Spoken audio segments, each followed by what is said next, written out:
জামালপুর অটোরিকশার নগরী হিসেবে পরিচিতি লাভ করেছে অনেক আগেই। নতুন করে দেখা দিয়েছে পৌর এলাকায় প্রতিনিয়ত ঘন্টার পর ঘন্টা যানজটের শিকার সাধারণ মানুষ।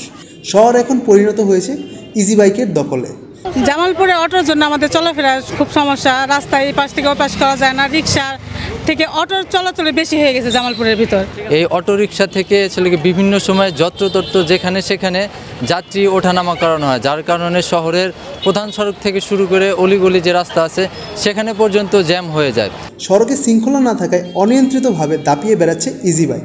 অদক্ষ চালকরা যেখানে সেখানে ইউটার্ন নিয়ে যাত্রী উঠানো নামানোর ফলে ঘটছে দুর্ঘটনা। এছাড়াও শহর জুড়ে গুরুত্বপূর্ণ স্থানে ইজি বাইকের জটলা। সময় বাঁচানোর জন্য অনেকে হেঁটেই পথ চলছে। অ্যাক্সিডেন্ট একটার পরে একটা হইতেছে। অটো রাস্তা কোনো নিয়মকানুন নাই, রাস্তার ভিতরে দাঁড়ায় তারা পেশাদার তুলতেছে, পেশেন্টার নামাইতেছে। আমরা হাঁটতে পারতেছি না, চলতে পারতেছি না। শহরে খুব কঠিন অবস্থায় আমরা চলাফেরা করতেছি, আমাদের জন্য খুব কষ্টকর হয়ে গেছে। অটোটা যদি নিয়ন্ত্রণ করে রাখতে পারে, শহর এবং ব্যবসা বাণিজ্য সময় কম লাগবে, সবার জন্য যাতায়াতের সুবিধা হবে। দর্শক, আপনারা দেখছেন দীপ্ত সংবাদ। সবার আগে বস্তুনিষ্ঠ সংবাদ পেতে আমাদের সাথে যুক্ত হতে পারেন ডিজিটাল প্ল্যাটফর্মে। এক যুগ ধরে পৌরবাসী ভোগান্তির শিকার হলেও নেই কোনো প্রতিকার। পৌরসভার তথ্য মতে নিবন্ধনকৃত প্রায় ৭,৪০০ ব্যাটারি চালিত গাড়ি শহরে চলাচলের কথা থাকলেও চলছে প্রায় ২০,০০০ গাড়ি। আর এতেই সৃষ্টি হচ্ছে তীব্র যানজট। সড়কে শৃঙ্খলা ফিরিয়ে আনতে পৌরসভার পক্ষ থেকে ইজি বাইকগুলোকে লাল এবং সবুজ রঙে দুটি ভাগে বিভক্ত করে চলাচল করানোর ফলে কিছুটা ফল পেলেও পরবর্তীতে সেটা রক্ষা করা যায়নি। আমরা এই অটোর যন্ত্রণা অতিষ্ঠ শহরবাসী। 2টা 3টা 4টা লেনে অটো চলে, এখানে আমরা হাঁটার ফুটপাতে যে আমরা হাঁটবো সে অবস্থাটা এখানে নাই। কোনো আইন শৃঙ্খলা কিচ্ছু মানতেছে না, তাদের কোনো প্রশিক্ষণ নাই, তাদের কোনো লাইসেন্স নাই। লাইসেন্স ছাড়া চলাফেরা করতেছে। পৌরসভা থেকে অল্প কিছু লাইসেন্স দিছে, আর হাজার হাজার গাড়িতে লাইসেন্স ছাড়া চলতেছে। এর কোনো নিয়ম কোনো কিছু মানতেছে না। প্রশাসনের নজরদারির অভাবে সড়কে দিন দিন বেড়েই চলছে ব্যাটারি চালিত ইজি বাইক রিক্সা।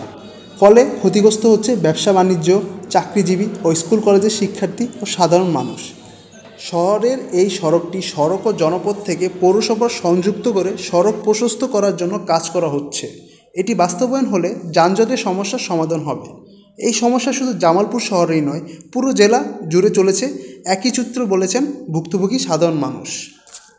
এই জামালপুর শহরের অনেকে মনে করে যে 20-30 হাজার অটো বাইক চলে, কিন্তু আপনার দৃষ্টিতে আপনি যদি লক্ষ্য করেন 2000 অটো যদি একসাথে এক লাইনে চলে, সেখানে অবশ্যই চোখে মনে হবে যে আসলে বোধহয় 10,000 চলতেছে। বাস্তব দিক থেকে আমরা যে লাইসেন্স করে দিয়েছি, এটা ট্রাফিক পুলিশের হাতেও দিয়ে দেওয়া হয়েছে। এটা প্রায় 3 মাস যাবত ট্রাফিক পুলিশ জামালপুর পৌরসভার লাইসেন্সবিহীন কোনো অটো রিক্সা বা ইজি বাইক জামালপুর পৌরসভা ঢুকতে দেয় না। এই জামালপুর শহরটি যদি মেন রোডে যে রাস্তা প্রশস্ত হয়, তাহলে এই আর যানজট থাকবে না। জামালপুর ফুটপাতের মেন রোডের যে ব্যবস্থাটা আছে, ফুটপাতটা যদি চালু হয় আরও যানজট মুক্ত হবে। আমরা শুধু জামালপুর পৌরসভার পক্ষ থেকে এই মেন রোডে এটুকু বলতে পারি যে আমাদের জামালপুর সড়ক বিভাগের মূল রাস্তাতে সড়ক বিভাগ দ্বারা নিয়ন্ত্রিত। আমরা এই জামালপুর সড়ক বিভাগ থেকে একটি আলাদাভাবে টিপিপি করা হচ্ছে, রাস্তা একর করে রাস্তা প্রশস্ত করা। সেই রাস্তা প্রশস্ত কাজটি শেষ হলে জামালপুর পৌরসভার যে ইজি বাইকের যে চাপটা সেটা থাকবে না। গলি থেকে রাজপথ, দেশ থেকে বিদেশ, শুধু ফুটবল কিংবা ক্রিকেট নয়, বিনোদন জগতের সব খবর একসাথে।